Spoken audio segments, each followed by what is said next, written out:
Dear students, welcome to the new lecture of Quinn-McCluskey algorithm. In the last lecture, we have done the first part of the Quinn-McCluskey method. ठीक है, तो हमने first part में हमने इसको algorithm को कर लिया था कंप्लीट, और उसमें से हमने जो थी वो अपनी मिनिमाइज टर्म की थी, यानी 11 हमारे पास क्वेश्चंस थे और उसको हमने मिनिमाइज करके 7 टर्म्स तक लेकर आ गए थे. ठीक है, तो अब हम इसको आगे लेके जा रहे हैं और उसको हम मूव करते हैं सेकंड पार्ट की तरफ. ठीक है, तो ये हमारे पास इक्वेशन थी. अब अपने 1 2 3 4 5 6 टर्म तक हमने कर लिया था. अब यहीं से क्वेश्चन आगे मूव होगा. ठीक है, तो क्या है, सबसे पहले कुछ डेफिनेशन है उसको देख लेते हैं कि we say that a term are covered certain min terms m if all the variables complemented or not that appears in r also appear in m.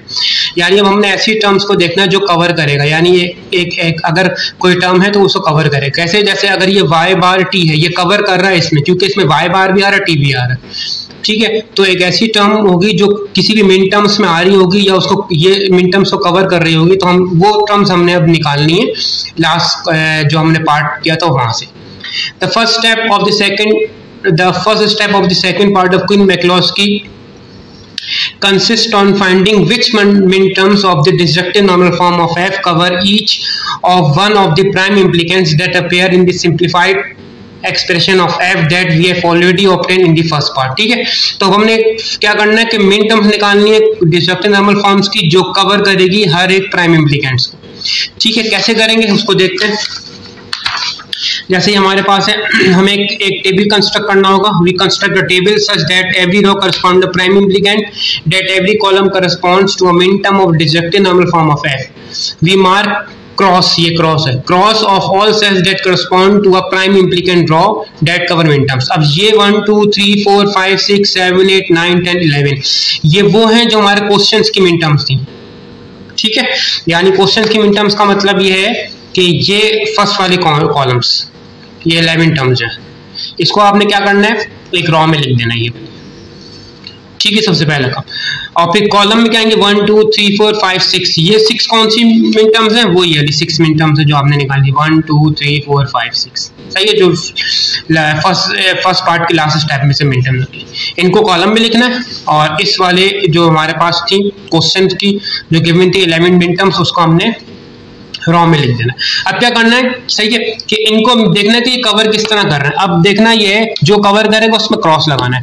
अब ये 0 0 को कवर कर रहा है, सही, ये 0 को कवर कर रहा है, ये 0 को कवर कर रहा है, यानी एक की कोशिश होती है कि वो हमारे पास क्या होगा कि एक डिफर हो सकता है, तो उसका मतलब ये जो 3 है उसे उसमें कवर कर जाएगा. ठीक है, इसी तरह यहाँ पे फर्स्ट 0 कवर कर रहा है, सेकंड 0 कवर कर रहा है और फोर्थ 0 कवर कर रहा है. एक चेंज है तो एक चेंज की गुंजाइश यहाँ हो सकती है. इसके अलावा यहाँ पर आते हैं, ये एक 0 है, एक 0 है, लेकिन ये 2 चेंज आ गए, तो यहाँ क्रॉस नहीं लगेगा इन सब में, इसमें 2 चेंजेस आ गए. सही है,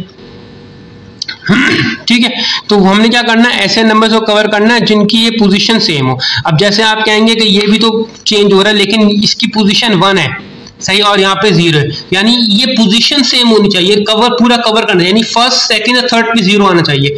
तो फर्स्ट सेकंड थर्ड पे 0 यहाँ पर है, यहाँ पर है, और कहीं नहीं है. फर्स्ट सेकंड थर्ड पे 0 जो कवर कर जाएगा.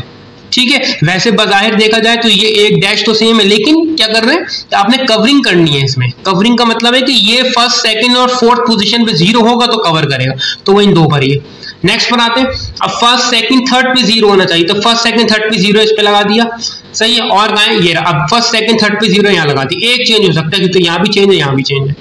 और फिर सेकंड थर्ड और फोर्थ और कहीं नहीं है. सही, सेकंड थर्ड और फोर्थ में एक सेकंड थर्ड फोर्थ में 0 यहाँ पर, यहाँ क्रॉस लगा दी, यहाँ क्रॉस लगा दी, बाकी आपको कहीं नहीं मिला. अब फर्स्ट पे क्या है, 0 है, और थर्ड पे 1. फर्स्ट पे 0, थर्ड पे 1, यहाँ पर है, यहाँ पर है, यहाँ पर, यहाँ पर, और कहीं नहीं मिलेगा. फर्स्ट पे 0 और कहीं नहीं है. फर्स्ट पे 0 यहाँ पर था लेकिन थर्ड पे 1 नहीं था, इसलिए यहाँ क्रॉस नहीं लगाया. समझ आ रही बात, तुमको कवर कराना है. जैसे फर्स्ट पे 1 है और थर्ड पे क्या है, ये 0 है. अब देख लें यहाँ पर है, ये सारे कवर करेंगे. तो इस तरह आपने ये पूरे टेबल को कवर कराना है. सही है, जब ये कवर हो जाएंगे तो आप जाएंगे नेक्स्ट स्टेप पे. नेक्स्ट स्टेप क्या है इसका, कि we look for the columns that only contain 1x. अब हमने कॉलम, ऐसे कॉलम को देखना जिसमें सिर्फ क्या हो रहा हो, एक क्रॉस आ रहा हो, उसको देखना है। We mark this with a circle, और फिर हम इसको सर्किल बना देना है।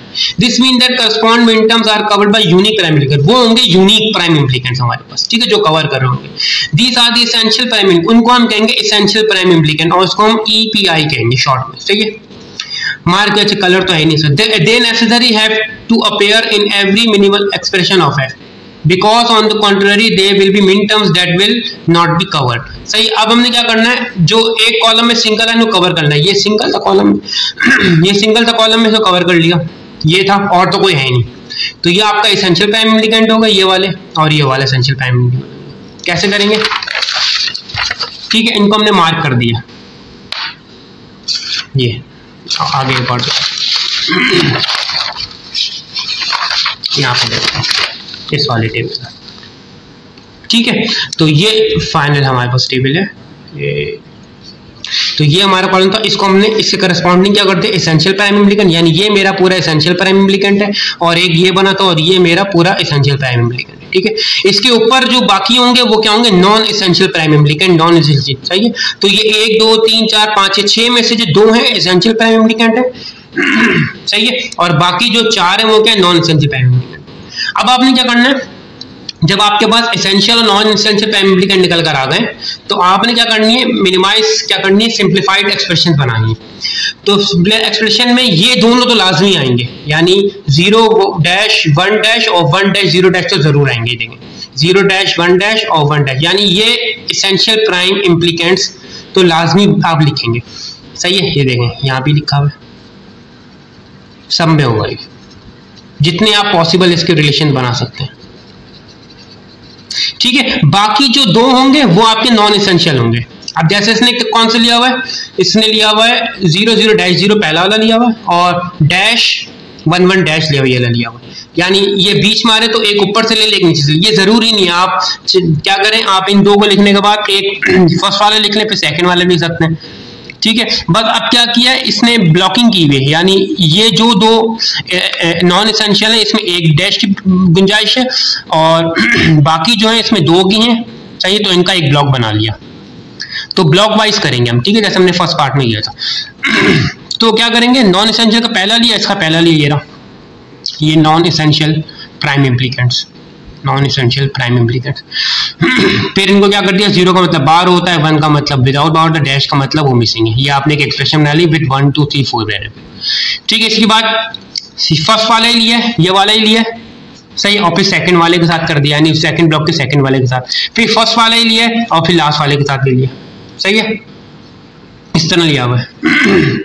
तो ये क्या है हमारे पास, ये ब्लॉक है, ये ब्लॉक है, और ये ब्लॉक है, और ये वाला जो ब्लॉक है ये है एसेंशियल का। तो फर्स्ट वाले को आपने फर्स्ट वाले ब्लॉक से करना है, फिर इसको इससे कर देना, सही है, फिर सेकंड वाले को इससे करना है, सेकंड वाले को इसके साथ करना है, ये देखें, ठीक है। तो ये 4 एक्सप्रेशन आपके पास बनकर आएंगे, इसको हम कहेंगे 4 सिंप्लीफाइड एक्सप्रेशन, ठीक है। तो यहाँ आपका ये एक क्वेश्चन पूरा कंप्लीट होगा क्वीन-मैकलॉस्की एल्गोरिथम का, कि आपके पास 11 एक्सप्रेशन थी, इसको आपने 6 में सॉल्व किया फर्स्ट पार्ट का, फिर और 6 पार्ट का आपने मजीद इसको मिनिमाइज किया कितने 4 पार्ट्स में, और इसकी डिफरेंट सिंप्लीफाइड एक्सप्रेशन जनरेट किए एक सवाल के। तो ये दोनों पार्ट मिलकर एक सवाल आएगा, ठीक है। इसको सॉल्व करें अच्छी तरह से, और मुझे ये टेबल मुझे बताएं, इस टेबल में कोई प्रॉब्लम हो रही है तो फिर मुझे बताइएगा, ठीक है। तो फिर हम एक ऑनलाइन क्लास, कोई लेक्चर हम उसमें कर लेंगे डिस्कशन, अगर ये समझ में नहीं आ रहा है, ठीक है। तो इस क्वेश्चन को करें और ये बताएं अगर समझ में आ रहा है नहीं आ रहा आपके, ठीक है। तो नेक्स्ट क्लास में नए टॉपिक के साथ आएंगे इंशाल्लाह, तब तक के लिए अल्लाह हाफिज़।